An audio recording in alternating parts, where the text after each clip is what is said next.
성경 봉독하겠습니다. 느헤미야 13장 4절에서 9절까지입니다. 구약 747쪽입니다.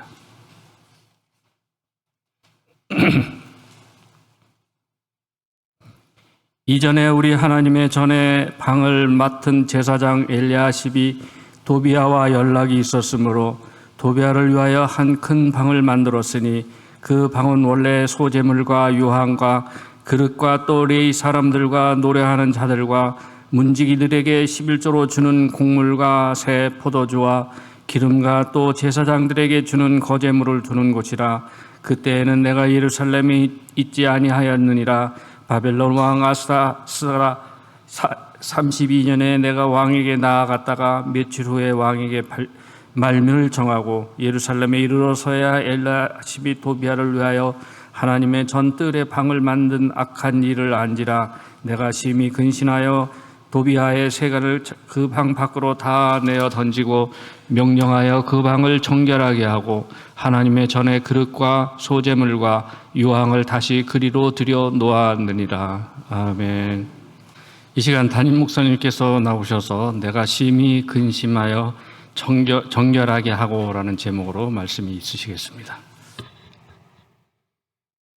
사랑의 하나님, 말씀을 받습니다.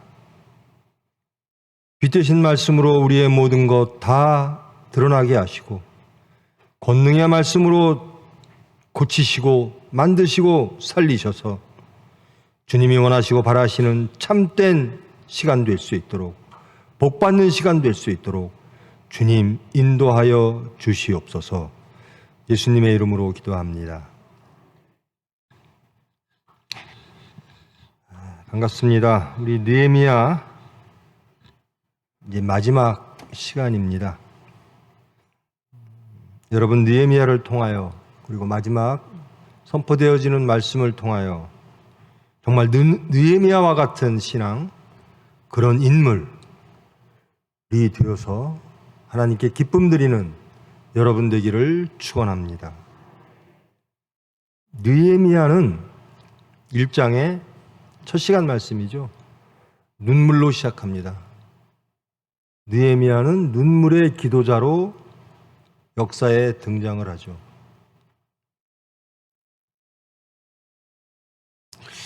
이 시대는 포로 후반기죠.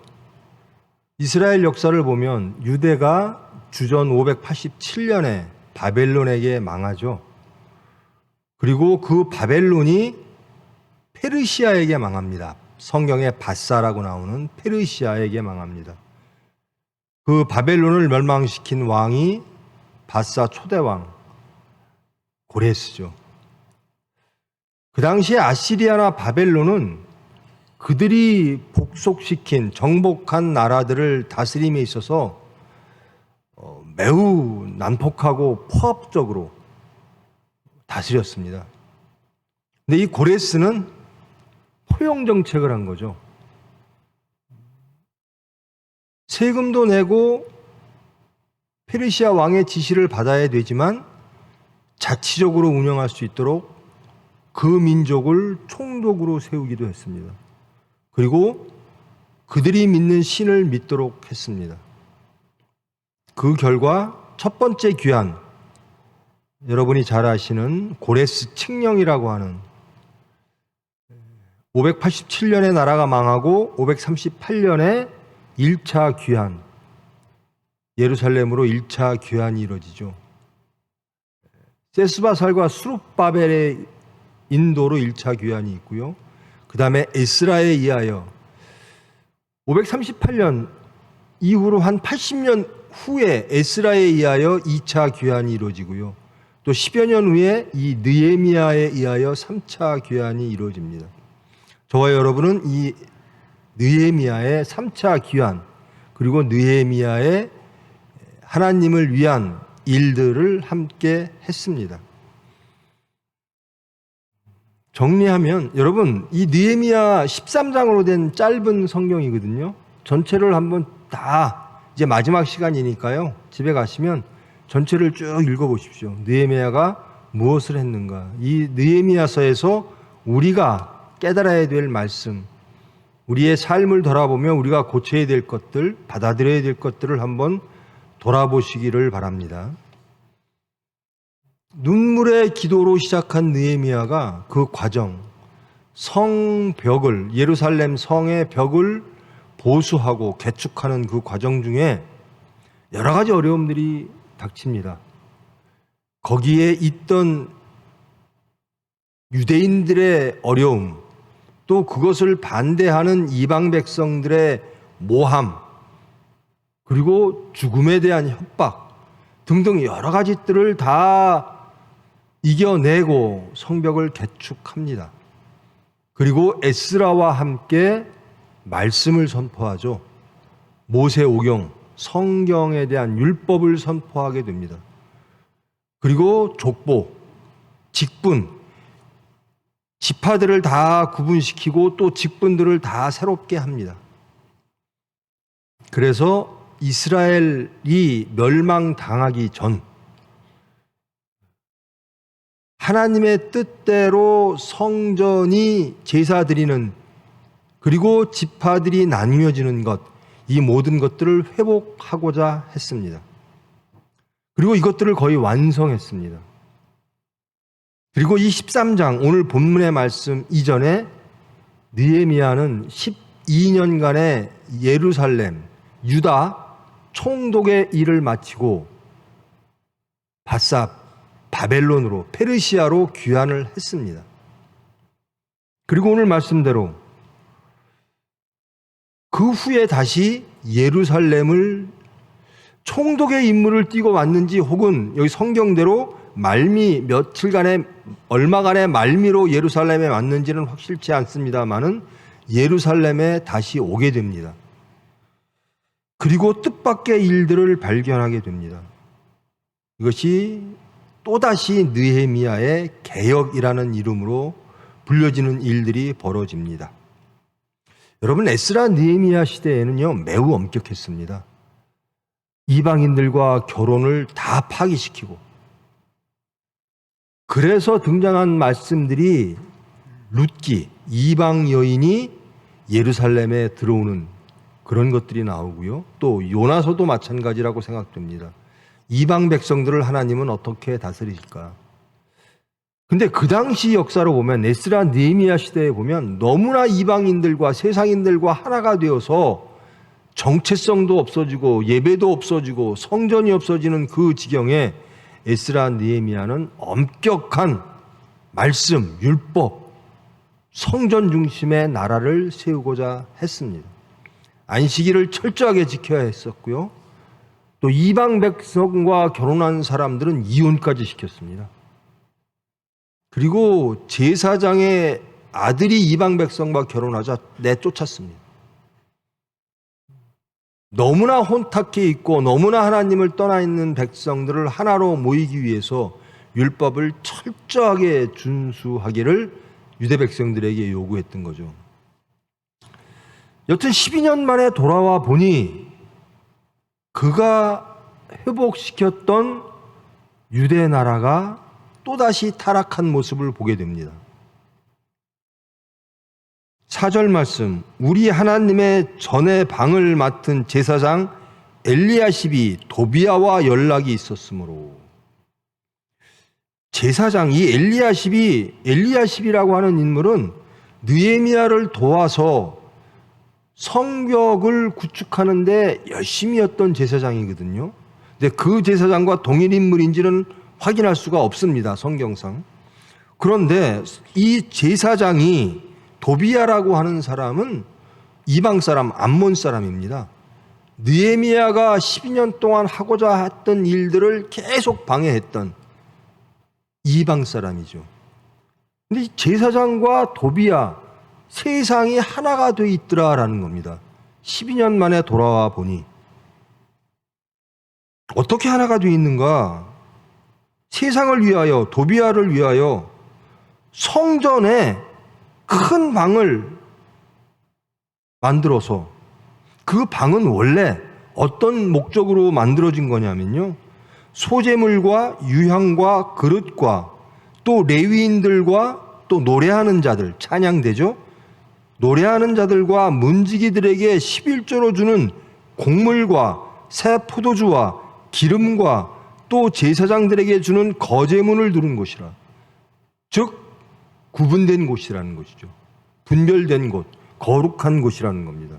성전 안의 방에 하나님께 제사 드리기 위하여, 하나님께 예배 드리기 위하여 필요한 물건들과 또 제사를 드리는, 하나님의 전을 섬기는 사람들을 위한 것들이 두어지는 구별된 장소. 근데 그 장소를 제사장이 세상 사람, 암몬 사람 도비아에게 내줬다라는 거예요. 이것은 도저히 있을 수가 없는 거죠. 성전 안에는 이방인들의 뜰 이외에는 안으로는 이방인들이 들어갈 수가 없습니다. 근데 성전의 방을 이방인에게 내준 거예요. 목적은 제사장과 세상이 하나가 됐다라는 겁니다.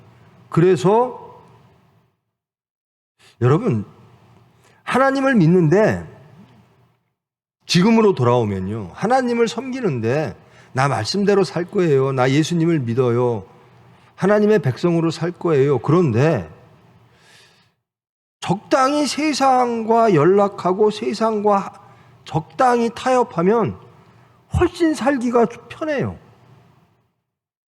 이상하게 보이지도 않고 물질도 좀 충분해지고 또 외부의 시비도 없어지고. 이 도비아라고 하는 인물은 툭하면 유다 백성들, 특히 느헤미야를 괴롭혔던, 페르시아에게 거짓 밀고를 해서 힘들게 했던 사람이거든요. 그러니까 이 힘들게 한 사람과 친하게 지내면 성전을 유지하는 데 편해요. 생활하는 데 편해요. 우리도 그러죠. 세상과 적당히 타협하면 참 살기가 편해요. 그래서 제사장과 도비아가 하나가 됐더라는 겁니다. 성전의 방을 하나 내줬다라는 겁니다. 세상 사람에게, 암몬 사람에게. 목적은 거기에 도비아의 재물을 두는 것, 하나님의 재물들이 있어야 되는 것, 제사를 위하여, 하나님의 백성을 위하여 구별된 것이 있어야 되는 곳에 도비아의 재산들이 비치되는 곳, 보관하는 곳으로 변질된 겁니다. 성전이 변질된 거죠. 누가 변질시켰을까? 제사장이 변질시켰다라는 겁니다. 제사장이 세상과 하나 되어 성전을 타락시켰다라는 겁니다. 그때는 내가 예루살렘에 있지 아니하였느니라. 그러니까 12년 총독 생활을 하고 다시 돌아와 보니 그런 상황이 벌어졌다는 겁니다. 예루살렘에 이르러서야 엘리야십이 도비아를 위하여 하나님의 전들의 방을 만든 악한 일을 안지라. 느헤미야는 이것을 악이라고 말하는 겁니다.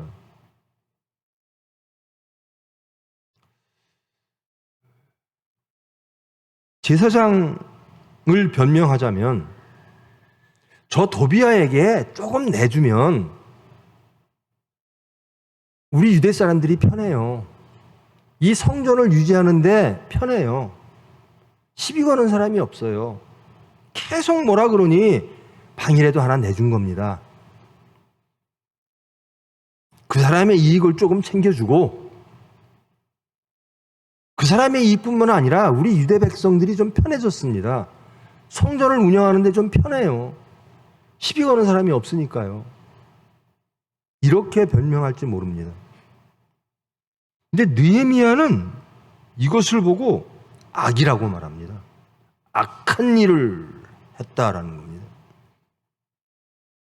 그러면서 눈물의 느헤미야, 그리고 그 모든 역경을 이겨내고 하나님을 수행한 느헤미야는 또다시 심히 근심합니다.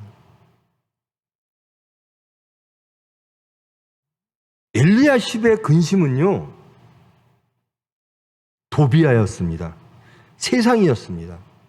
이 성전을 운영하고 이 제사장으로서 일을 하는데 자꾸 세상이 시비를 걸고 트집을 잡고 방해를 해요. 그러니까 그 도비아에게 일정 부분을 떼주자. 그러면 편해. 그래서 엘리야십은 도비아에게 성전의 한 방을 내줌으로 그의 근심이 사라졌습니다. 근데 느헤미야의 근심은 이것 자체였습니다. 하나님의 전의 방을 이방인에게, 세상에게 내주어진 것, 이것을 가지고 근심을 하는 겁니다. 그러니까 근심의 내용이 다른 거죠. 우리 교회를 어떻게 하면 운영 잘할까? 그래, 세상과 적당히 타협하고. 제가 담임이므로 여러분들께서 초빙을 해주신 이후로 우리 교회는 절대적으로 이제는 세상법에 어긋나는 해서는 안 된다. 하나님의 법을 따르는 사람들이 세상과 타협하면 안 된다. 남들이 이러니까 안 된다. 세상과 이 정도 하면 교회 운영하는데 편하다. 안 된다라는 거예요.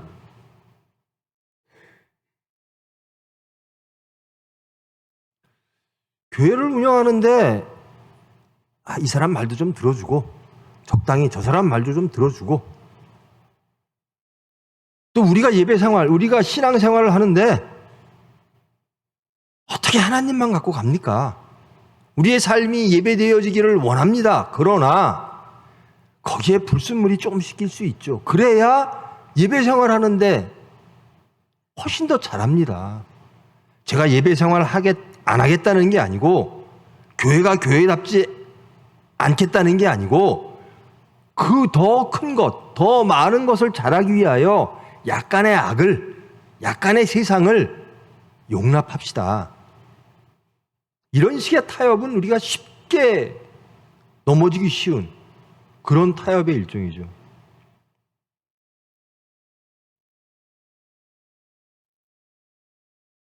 정직하자. 여러분, 예수 믿는 사람은 정직해야죠.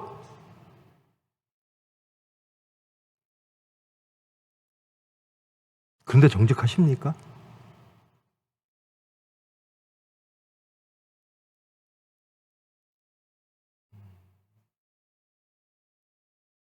우리 교회는 절대적으로 정직해야 됩니다. 세상에 어떤 허물도 잡히면 안 돼요. 왜? 하나님의 교회니까. 하나님의 백성이니까. 세금 내는 거 있잖아요. 조세저항이라는 게 있죠. 세금이 너무 과해. 과할 수 있죠. 과한 게 사실일 수 있죠. 그래서 절세 등 여러 가지 방법을 동원합니다. 그런데 탈세는 안 되는 거예요. 기독교인들은 탈세하면 안 돼요. 근데 우리는 예배를 드리는 행위와 세상에 살 때 법을 어기는, 하나님의 법을 어기는 것, 이것과 구분이 잘 안 될 때가 있어요. 이 정도는 남들 다 하는 거고 이거는 저들이 잘못된 거예요. 저렇게 법을 세게, 세법을 저렇게 만든 게 잘못된 거예요 라고 할 때가 너무나 많아요. 교회를 운영함에 있어서도 적당히 세상, 우리 교회한테 뭐라고 그러지 않게 적당히 합시다. 우리가 저는 항상 그러잖아요. 우리가 눈치 봐야 될 분은 하나님 한 분입니다. 우리는 누구 앞에 서야 되는가? 하나님 앞에 서야 된다는 겁니다. 예수 믿는 사람이 정직하지 않다. 이건 말 자체가 안 되는 겁니다. 예수 믿는 사람은 정직해야만 한다라는 겁니다. 근데 예수 믿는 사람이 정직하지 않다. 이것은 말 자체가 안 되는 거예요. 예수 믿는 사람이 불법을 저지르고 있다. 이것도 말이 안 되는 거예요. 예수를 안 믿는 사람인 거죠. 이 제사장이 그렇습니다, 지금. 성전을 다스리려니 세상과 적당히 타협하는 게 유대 백성이나 성전을 위해서 좋습니다라는 겁니다. 그래서 방 하나 내줬습니다. 제 심령이요, 제 중심이요, 거의 예수님으로 꽉 찼어요. 그런데 요만큼 제가 예수님을 잘 섬기기 위해서 예수님한테 더 봉헌 바치려고 요만큼 세상을 들여놨습니다. 이게 오늘 느헤미야의 근심의 대상인 겁니다.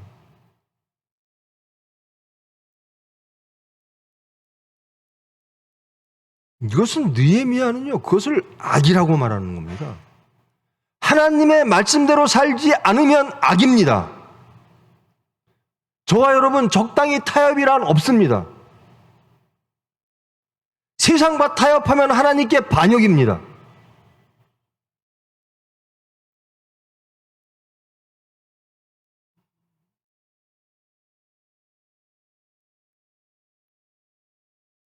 여러분 세상이 좀 세상과 조금 타협하면 이 일본 말인지 어떤 말인지 모르겠는데 왜 이렇게 유도리가 없어? 저 사람은 왜 이렇게 고지식해? 저 고지식하다는 말 잘 듣는데요. 여러분 말씀 앞에서는요, 하나님 앞에서는요, 세상과의 타협은 없어요. 불순물은 없어야 돼요.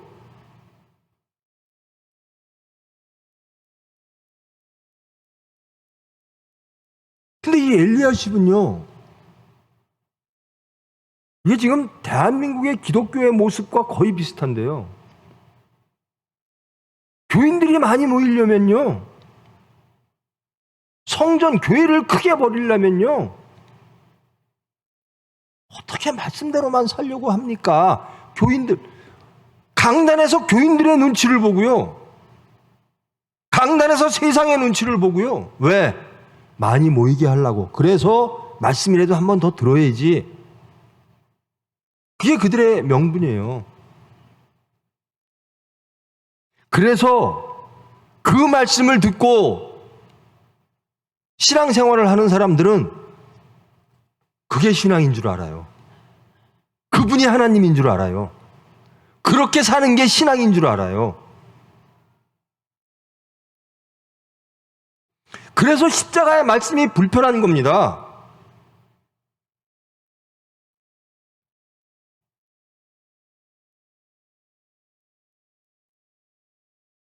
에스라 느헤미야가 매우 너무나 엄격해.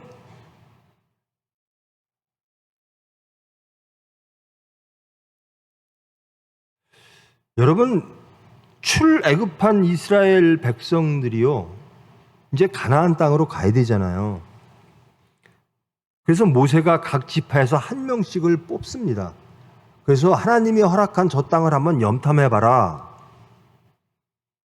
12명이 갔어요. 이들은 하나님의 은혜로 출애굽한 사람들입니다. 그 기적들을 다 보았어요. 홍해가 갈라지는 기적, 첫 것들이 다 죽어지는 기적, 결국 애굽의 세상의 왕 바라오가 하나님께 굴복하는 과정들을 다 봤어요. 우리 하나님, 위대하신 하나님.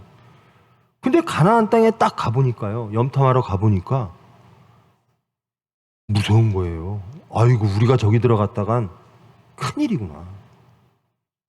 12명 중에 10명이 절대로 안 됩니다라고 반대를 해요. 우리의 군사력 갖고 우리의 체제 가지고 저기에 들어가면 우린 다 죽습니다.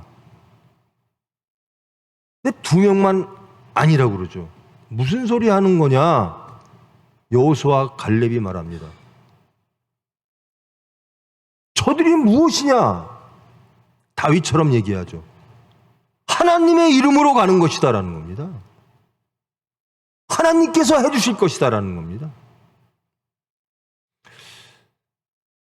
두려워하고, 우리가 타협하는 게요, 두려울 때 많이 타협해요. 세상이 두려울 때.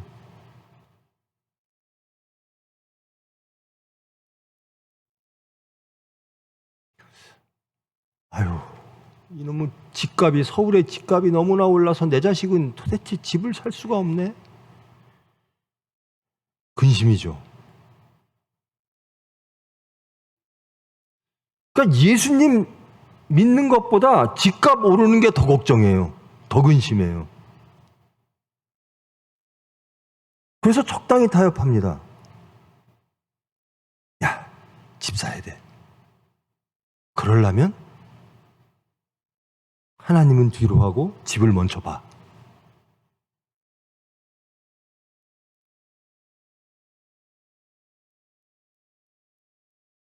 그럴듯한 구실을 갖다 댑니다. 이것이 합리야. 느헤미야 참 세상 모르네요. 성전 한번 다스려 보세요. 유대 백성들 한번 다스려 보세요. 도비아에게 방 하나 내주는 게 무슨 그렇게 대수입니까? 저 도비아에게 방 하나 내줘야 유대 백성들이 편해요. 성전 운영이 잘 돼요. 그래야 물질적으로 더 생기는 것도 있어요. 왜 이렇게 꽉 막히게 하나님을 섬깁니까? 당신의 고집 때문에 힘들어지는 건 유대 백성이고 성전입니다. 이게 엘리야십의 구실일 수 있어요.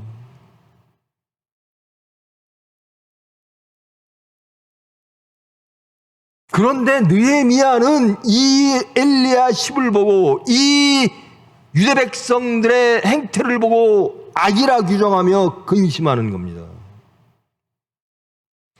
저와 여러분, 이 느헤미야를 보면서 도대체 우리의 근심은 뭘까? 여러분, 지난 일주일 동안 여러분 가장 근심거리가 무엇이었어요? 제가 요즘 특별히 더 깨달은 건데요. 하나님한테 가장 큰 죄가 뭘까에 대한 겁니다. 여러분, 하나님에 대해서 가장 큰 죄가 뭐죠? 뭐라고 생각하십니까?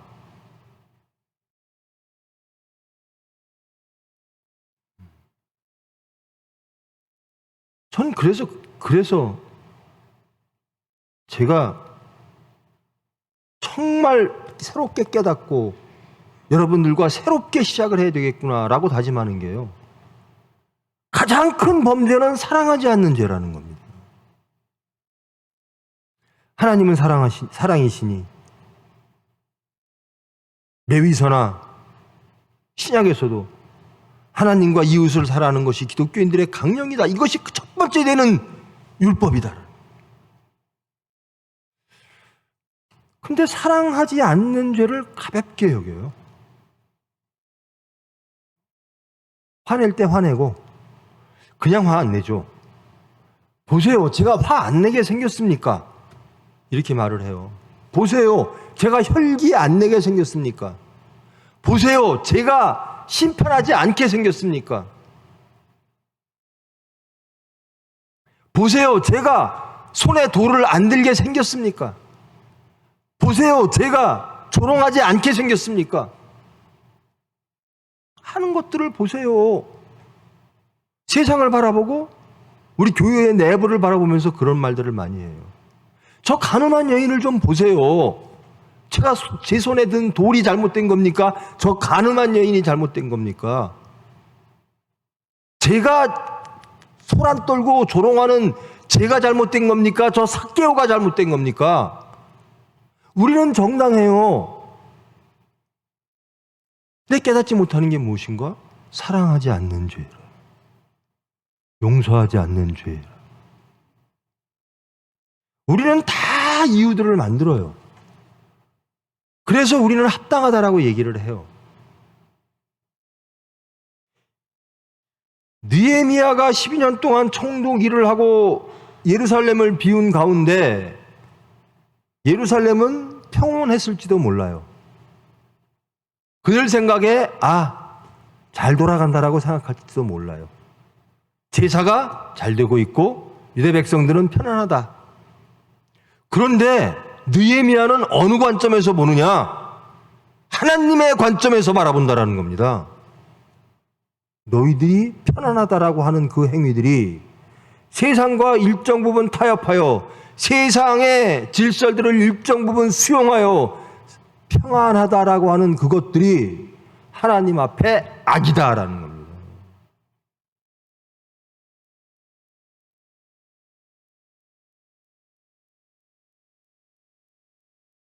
그래서 느헤미야가 하는 일이요,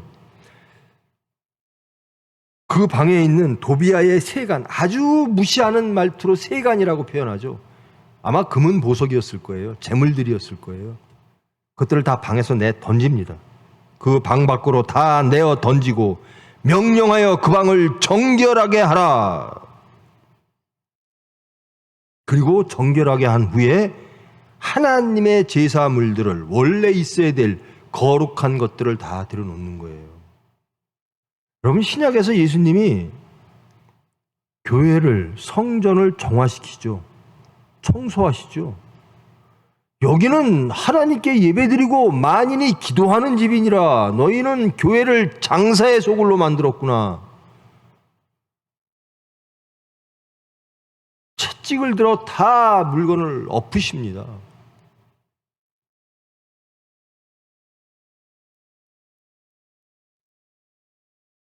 그렇게 고생해서 성벽을 쌓고, 그렇게 고생해서 지파와 직분을 다시 세워서, 그리고 에스라와 함께 율법을 강독하고 다시 결단하게 만들고 시인하고 회개하고 결단하게 만들어 하나님의 백성의 틀을 만들어 놨는데 또 이렇게 세상과 타협하는 거예요.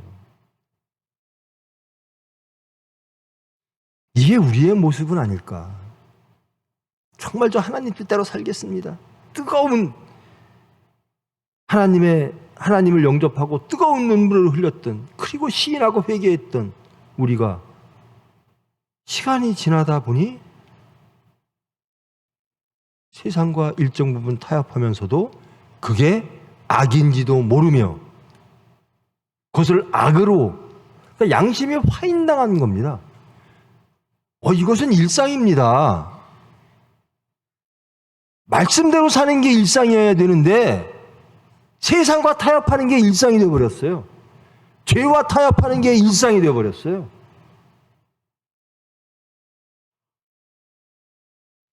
정결하게 해야 될 우리 중심에 세상이 들어와 있는 거예요. 그러면서 우리는 어떻게 변명하느냐? 저 분명히 하나님 믿는 사람입니다. 그런데 이것도 필요해요. 하나님을 위해서, 교회를 위해서.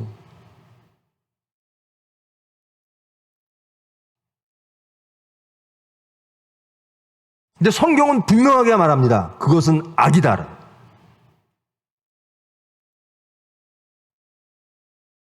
여러분 중심에 세상이 있으면 그것은 악이라는 겁니다. 나는요 99% 하나님 사람이고요 1% 세상 사람이에요. 악이다.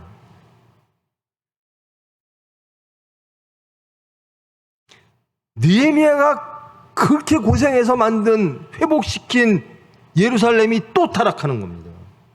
우리의 삶이에요. 우리의 과정이 이래요. 그러면 우리는 또다시 말씀을 듣는 겁니다. 그리고 또다시 개혁하는 겁니다. 또다시 회개하는 겁니다.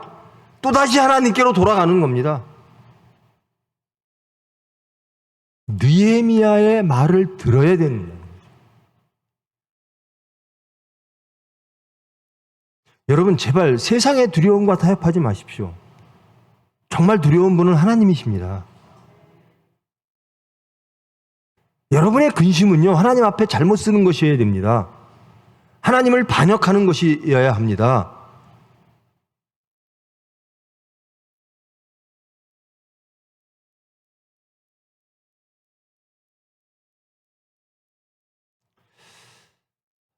예수님 믿으면, 하나님 믿으면 형통한다. 형통이란 무엇이냐면요, 성전에 세상을 축출해내는 것이 형통입니다. 느헤미야가 하는 것이 형통입니다. 제사장은 그럴 겁니다. 이것이 형통입니다라고 말할 겁니다. 적당히 타협하며, 보십시오, 얼마나 교회 잘 돌아갑니까? 교인 수가 많아지고요, 이렇게 하니까 세상에서 시비도 안 걸어요. 안 됩니다. 어떤 모양이라도 죄는 버리라라는 거예요.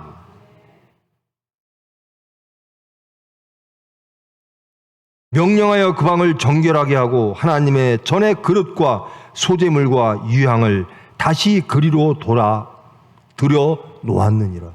회복되어졌다라는 겁니다. 제발 여러분, 저와 여러분, 말씀으로 구분되는, 회복되어지는 하나님의 백성 되기를 원합니다. 여기가 성전 되어야죠. 우리는 여긴 성전이어야 돼요. 예수님이 항상 계셔야 돼요. 교회란 예수님이 교회입니다. 예수님이 계신 곳이 교회입니다. 예수님도 계시고 세상도 일정 부분, 이건 교회가 아니에요. 죄는 어떤 모양이라도 버리라는 겁니다. 근데 쉽지 않죠. 사업하시는 분들 쉽지 않죠. 정직하십시오. 하나님의 나라는 어떤 나라일까? 여러분이 지금 살고 있는 그 나라가 하나님의 나라일까?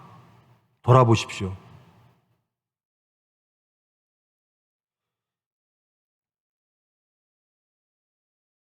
제가 총회병원 하면서요,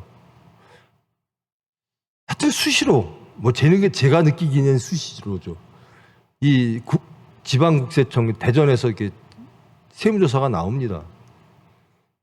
근데 저는 잘 보시고 잘못한 거 있으면 가르쳐 주시고 고치겠습니다.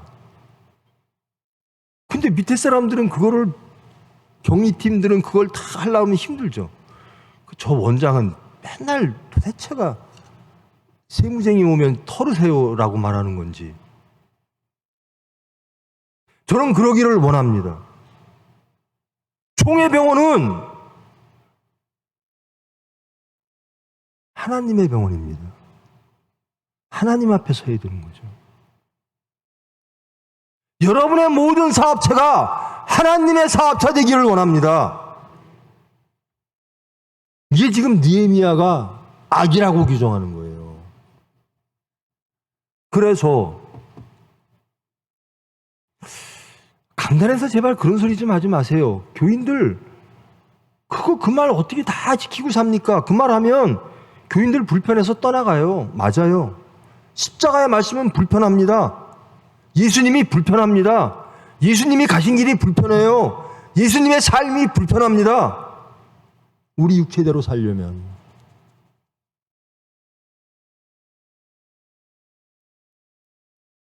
이 13장 느헤미야의 개혁 1절로부터 3절 말씀은요, 말씀을 낭독해 주는 거고요. 그 다음으로부터 그 10절로부터는요 11절 부분이 강력하게 나옵니다. 그리고 안식일 부분, 왜 안식일에 안식일을 제대로 안 지키느냐, 또 혼인 부분입니다. 왜 믿지 않는 이방 여인들과 결혼하느냐. 어떻게 하나님만 갖고 살아요? 그럼 무엇 갖고 사시게요? 창조와 구원의 하나님 섬기면서 그 하나님의 은혜로 살아야지 무엇 갖고 사시게요? 여러분,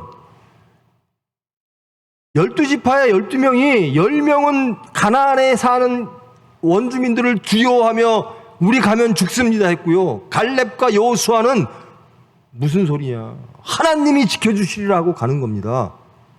그래서 다 죽고요, 갈렙과 여호수아만 가나안 땅에 들어가게 되는 겁니다. 하나님께로 가기를 원하십니까? 여러분의 가정과 여러분의 사업체와 여러분의 삶과 여러분의 가족, 자녀들의 모든 미래가 천국 되기를 원하십니까? 하나님이 주시는 평강을 누리기를 원하십니까? 하나님께서 주시는 평강을 원한다면 세상 것을 버리셔야 가능합니다.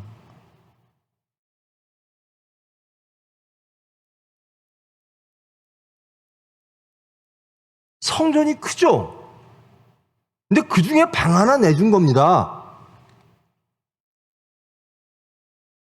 이거를 그들은 지혜라고 말할 거예요. 방 하나 내줘가지고요, 성전 잘 돌아갑니다. 아니라는 겁니다. 여러분의 마음을 세상에 조금도 뺏기지 말라라는 겁니다. 제 말이 참 답답하죠. 어떻게 그렇게 살아? 사셔야 돼요. 하나님이 살게 해주실 겁니다. 하나님이 권능을 주셔서 말씀만 가지고 살게 하실 줄 믿습니다.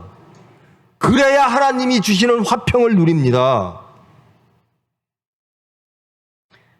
어떻게 미워할 수도 있고 욕할 수도 있고 혈기낼 수도 있고 대접받고 싶을 때도 있고 슬쩍 재물에 욕심낼 수도 있고 탐욕을 낼 수도 있지. 그게 인간이지. 아닙니다. 그거는 사탄에 의하여 미혹된 타락한 인간상입니다. 그래서 우리는 회복되어져야 된다는 거예요. 하나님이 만드신 인간으로. 그게 새 사람입니다. 거듭난 사람입니다. 왜 교회에 오는가? 여러분, 왜 교회에 오십니까? 예수님 때문에 오시죠? 예수님이 뭐 해주셔서 오시는 겁니까? 여러분을 용서하시고 구원하셔서? 그리고 천국을 얻기 위해서? 그렇다면 예수님이 주시는 천국을 원하세요. 천국은요, 여러분이 만들 수가 있는 게 아니에요. 여러분의 지혜와 여러분의 타협으로 훼손될 뿐이고 망가질 뿐이고 왜곡될 뿐이지 참된 천국은 만들어지지가 않는 겁니다. 저도 그래요. 저도 자식 둘이 있는데요. 제 자식들 집 한 채 없어요. 염려되죠. 근데 그렇게 집이 뭐 그렇게 예수 잘 믿는 거를 걱정해야 돼요. 예수만 잘 믿으면 하나님이 주시는 화평을 누리고 삽니다.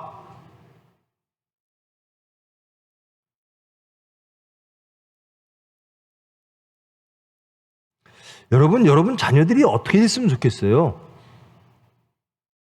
자녀들한테 원하는 모습이 뭡니까? 여러분이 꿈꾸는 자녀들의 미래의 상이 뭡니까? 우리 자녀의 삶은 이랬으면 좋겠어. 뭡니까? 우리 정직하게 예수 믿읍시다. 예수 믿는 이유가 분명해야 되고 예수 믿는다라고 하는 게 무엇인지를 분명히 알아야 돼요.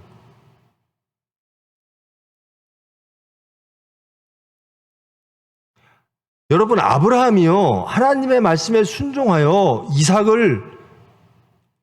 하나님이 아브라함한테 이삭을 제물로 바치래요. 이런 하나님이 어디 있어요? 아브라함에게 자식이 없었어요. 불가능해요. 아브라함의 아내는 다 생리가 끝났고 물리적으로 불가능해요. 아기 낳는데. 그래서 하나님이 그 말씀하실 때 웃었어요. 하나님, 그거는 과학이 아니에요. 불가능해요. 근데 하나님이 뭐라 그러세요? 너 내 말을 듣고 웃느냐? 그리고 아기를 가졌어요. 근데 그 아기에 대해서 하나님은 뭐라 그러시냐면요, 이 아이가 복의 근원이다라는 겁니다. 이 아이를 통하여 너의 자손들이 모래같이 하늘의 별처럼 많아질 것이다라는 거예요. 이삭은 반드시 생존해야 돼요. 그래야 하나님의 말씀이 이루어져요. 근데 하나님은 이 이삭을 제물로 바치래요. 죽는 겁니다. 근데 아브라함은 바칩니다. 여러분, 이삭을 하나님께 바치는 아브라함, 믿음의 아브라함, 여러분 멋지죠? 여러분 성경 읽을 때마다 대단해. 아브라함은 믿음의 아브라함이야. 저렇게 하나님을 섬겨야 돼. 그러시죠? 여러분 그러실 수 있습니까? 그러셔야 돼요.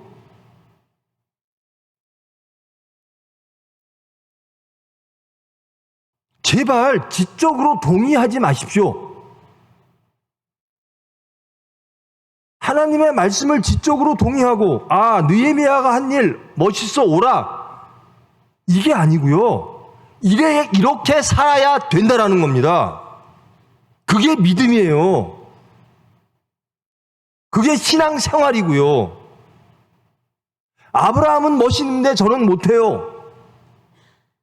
그럼 아브라함 사건, 이삭 바치는 사건만 나오면 불편해지는 거예요.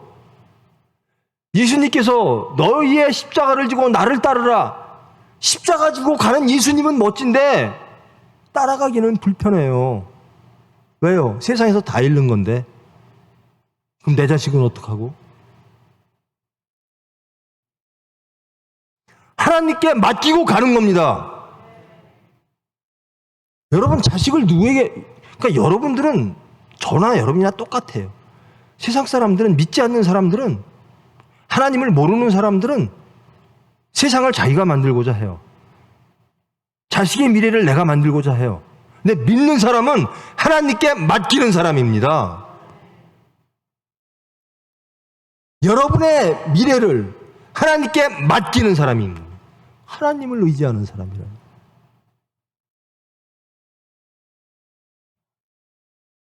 우리가 근심해야 되는 게 이 대목이고 이 지점입니다. 왜 우리는 내 중심에 세상이 들어왔는데도 근심하지 아니할까? 우리의 근심은 어쩌면 이렇게 제사장 엘리야십이 근심하고 그리고 화평하다라고 말하는 그 상태와 너무나 같지 않을까? 세상과 적당히 타협하면 다 좋아지는데 왜 그러세요? 하나님의 관점에서 보면 악이라는 겁니다.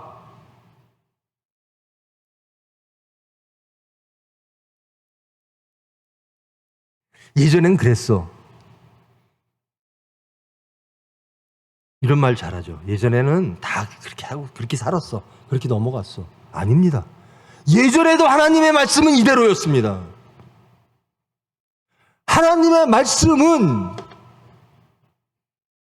예전이나 미래나 똑같습니다. 제발 세상과 타협하지 마십시오. 하나님 성전에 요만한 방 하나 준 것 같고 왜 그러세요? 그거 하나 줌으로써 얻는 이득이 얼마나 많은데요? 아닙니다. 악으로 가는 길입니다. 사탄의 속삭임과 하나 되지 마십시오. 철두철미하게 성전되어져야 되는 겁니다. 티끌 하나 없이 온전하게 거룩해야 됩니다. 하나님께서 이스라엘 백성들을 불러서 뭐라고 말씀하셨냐면 너희는 제사장의 나라 거룩한 백성이 되어라 라는 겁니다. 하나님의 이름으로 하나님의 말씀으로 분별된 백성, 그것이 저와 여러분이에요. 우리는 무엇으로 분별될까? 세상에 나가 우리의 정체성을 어떻게 보일까? 아, 저 사람은 하나님 말씀대로 사는 사람이야 라는 겁니다. 저 사람은 예수님의 삶을 그대로 전인격적으로 받아들이고 어떤 하나도 세상 것이 들어올 것 같으면 염려하고 근심하며 울며 회개하는 사람. 그게 우리의 정체성이어야 되는 거예요. 제사장 엘리야십과 느헤미야 한번 보십시오. 우리는 어느 편에 서 있는가?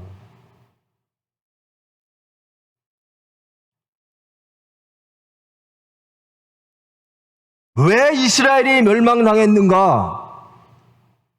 느헤미야는 그것으로부터 시작해서 모든 것을 하나님께로의 완벽한 회복을 주장하는 겁니다. 교회는 그래야 돼요. 교회는 세상에 나가 그것을 외쳐야 돼요. 여러분 가정이 하늘에서 이루어진 것이 이 땅에 이루어지기를 원합니다. 하늘에서 이루어진 것처럼 여러분의 가정이 하나님이 이끄시는 것을 여러분 원하십니까? 세상은 하나도 없이 오로지 하나님만. 우리 주기도문 매일 하잖아요. 하늘에서 이루어진 것이 이 땅에 이루어지기를. 여러분 그것으로 화평하십니까? 그것으로서 염려하지 않으십니까? 기뻐해야 될 일입니다. 감격해야 될 일입니다. 창조와 구원의 하나님이 우리 가정을 주장하십니다. 제가 완벽하게 하나님 앞에 쓴 사람이 되었습니다. 찬양하고 감격해야죠. 근데 우리는 오히려 근심하는 거예요. 아우, 쟤는 예수밖에 몰라. 그럼 뭐 어떻게 해야 되는 겁니까? 세상 좀 알으라는 거죠. 예수밖에 몰라야 돼요. 예수님이 주시는 지혜로 세상을 살아가야 되는 겁니다. 예수님의 말씀으로 세상을 이기며 천국을 만들어가며 살아야 되는 겁니다. 여러분, 한 가지 좀 여쭐게요. 우리 총회병원 잘 됐으면 좋겠죠? 탈세하면서요? 부조리 저지르면서요? 그건 잘 되는 게 아닙니다. 제가 바라기는, 여러분의 소망은, 하나님의 병원은, 총회병원은 온전히 말씀 안에 있기를 원합니다. 예수를 증거하는 병원 되기를 원합니다. 그게 잘 되는 거죠. 근데 세상적으로 어려우면요, 다들 염려해요. 근데 어려울 때 우리가 항상 돌아봐야 될 거는 하나님과 나와의 관계예요. 왜 이런 어려움을 주셨을까? 하나님은 왜 이러실까? 자신을 돌아봐야 되는 거죠. 그러면 축복입니다. 그러면 복된 거예요. 나에게 왜 이런 어려움과 고충과 곤란을 주셨을까? 역경을 주셨을까? 왜 광야에서는 깨끗한 물도 없고 고기도 없을까? 하나님만 바라보라는 거예요. 하나님의 은혜만 의지하라는 겁니다. 그러면 형통이죠. 만나만 있으니까 불평하는 거예요. 하나님이 주시는 만나가 있으므로 형통입니다. 그래야 행복해야 되는데 나는 만나만 갖고는 못 살겠어요 라는 거예요. 하나님만 갖고는 못 살겠어요. 내 자식이 예수님만 따르다가 세상적으로 뒤처질까 봐 겁나요. 다 거짓 믿음이라는 거죠.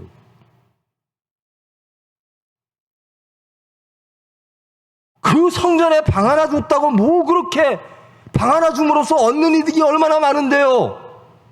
우리는 그렇게 말하기가 쉬워요.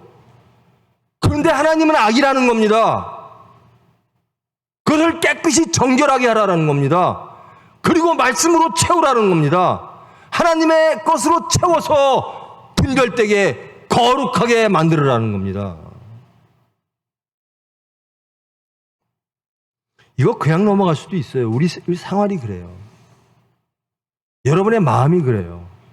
여러분 가정 다스릴 때요, 가정생활 하는데요, 그래, 아내 말도 듣고 자식 말도 듣고 뭔 말도 듣고 세상 것도 보고 그러다가 예수님을 잃어버려요. 그래도 난 70%는 예수 믿어.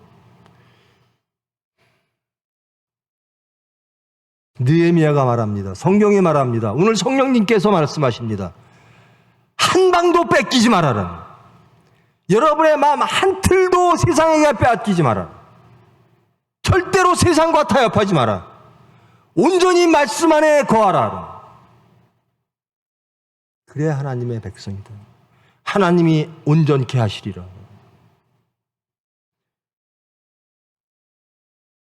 여러분, 하나님을 믿으면 두려워하지 마세요. 하나님이 가장 좋은 거로 채워주실 줄 믿습니다. 물질이 있으면 행복할까요? 불편할 수는 있겠죠. 근데 불편도 못 느낄 수도 있어요. 그저 하나님 때문에 너무나 기뻐서.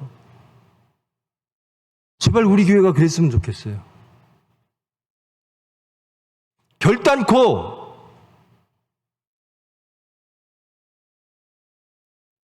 지금 느헤미야가 근심하며 정결케 하여 거룩을 다시 회복시킨 교회처럼, 이 성전처럼 우리 교회는 그렇게 되면 안 됩니다. 세상이 들어오면 안 됩니다. 여러분의 마음에 세상이 들어오면 안 됩니다. 오로지 하나님만 계셔야 돼요. 오로지 말씀만 계셔야 돼요. 좌로나 우로나 치우치지 말고. 아이고, 나 어려워서 예수 못 믿겠네. 아니에요. 하나님이 믿게 해주세요. 하나님이 변화시켜 주세요. 우리는 못하는 게 당연합니다. 하나님만이 하십니다. 그렇게 되기를 원하십니까? 여러분의 성전이 단 한 틈도 세상에 빼앗기지 않기를 원하십니까? 여러분의 가정에 온전히 하나님만 임재하기를 원하십니까? 기도하세요. 하나님이 해주실 겁니다. 세상 게 자꾸 부러워. 저는 부러운 게 천국이어야죠. 예수 잘 믿는 사람이어야죠. 예수님으로 화평한 사람이 부러워야죠. 세상과 하나 돼서 물질 많은 사람이 부럽습니까? 하나님의 지혜로, 하나님 아는 지식으로 가득 차서 매일매일 호산나 찬송하며 말씀 안에 굳게 선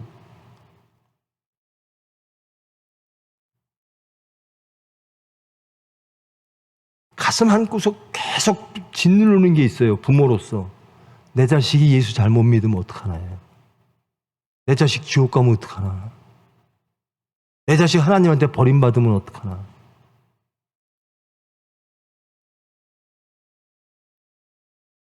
근데 방법이 없어요. 기도밖에 없는 거예요. 부모도 자식을 위해서 할 수 있는 게 기도밖에. 제가 그래요. 자식을 위해서 할 수 있는 게 기도밖에 없어요. 적어도 자식이 지옥 가는 거 두려워하셔야죠.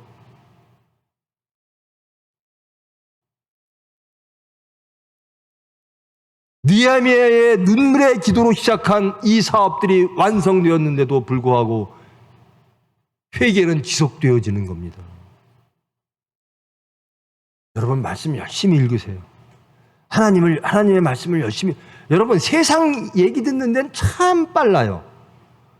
뭐 정치가 어떻고 경제가 어떻고 뭐가 어떻고 우리가 알지 필요도 없는 무슨 뭐 연예인이 어떻고 뭐 어디 저 아프리카가 미국이. 제일 알아야 될 게 하나님 말씀입니다. 제발 하나님 말씀을 가까이 하십시오. 자주 읽으세요. 그러면 기도가 당연히 나옵니다. 성경 말씀을 읽는 우리를 하나님은 그만두시지 않을 겁니다. 빛되신 말씀으로 우리를 비춰주실 것이고 기도하게 하실 겁니다. 시인하게 하시고 회개하게 하실 겁니다. 그래서 하나님이 주시는 그 화평을 누리게 하실 줄 믿습니다. 우리의 가정을, 우리의 미래를 천국으로 형통케 하실 줄 믿습니다. 느헤미야를 마칩니다. 느헤미야를 전체를 한번 통독해 보시고 자신을 돌아보시기를 원합니다. 그리고 느헤미야의 삶, 느헤미야의 신앙, 그 신앙을 돌아보시기를 원합니다. 그 느헤미야의 신앙이 우리의 신앙 되어지기를 기도하며 깨어 근신하여 회복되어지는 저와 여러분 되기를 축원합니다. 기도하십니다. 사랑의 하나님, 저희들 하나님의 은혜로 하나님을 알게 되었습니다. 하나님의 은혜로 예수 그리스도의 피공로로 저희들이 죄사함을 받았음을 알았습니다. 우리의 그 붉은 죄를 예수님의 십자가의 고난으로 사하셨음을 알았습니다. 그래서 우리는 고백했습니다. 저는 예수를 믿겠습니다. 저희들은 예수님을 따르겠습니다. 예수님이 지신 십자가, 그 십자가를 저희들도 지고 이 세상을 천국 만들겠습니다. 예수님을 증거하겠습니다. 그런데 시간이 지나 저희들 그저 구약시대에 제사 드리는 유대인들처럼 순종은 없고 감격은 없고 감사는 없고 그저 의식만 남았습니다. 의식적인 예배만, 허울만 남았습니다. 말씀 들으면 지적으로만 동의합니다. 우리의 가슴이 변하지 않습니다. 옳다 옳다 그러다 그런데 저희들의 삶은 변하지 않습니다.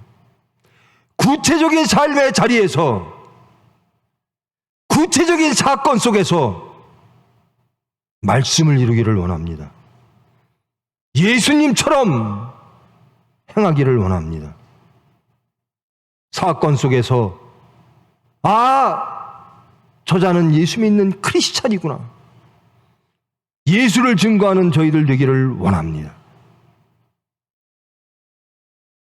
저희들 원하나 너무 약해서, 정말 원하나 너무나도 약해서 우리의 원함을 이루지를 못합니다.